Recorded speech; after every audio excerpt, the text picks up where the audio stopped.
Hello বন্ধুরা, কেমন আছো সবাই? আজকে আমি ৩১শে অক্টোবর ২০২৪ সালে মুক্তিপ্রাপ্ত ভারতীয় তেলুগু ভাষার ক্রাইম ড্রামা ফিল্ম 'লাকি ভাস্করের' এক্সপ্লেইন করতে চলেছি।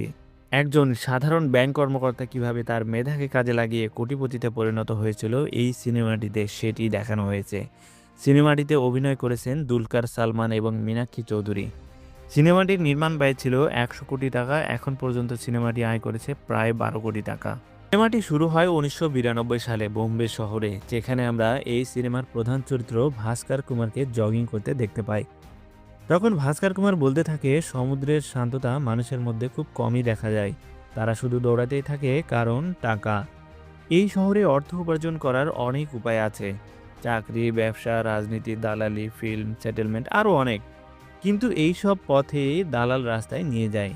এরপর ভাস্কর কুমার যখন তার বাচ্চার খাবার কিনে বাড়িতে ফিরছিল, সেই সময় সিবিআই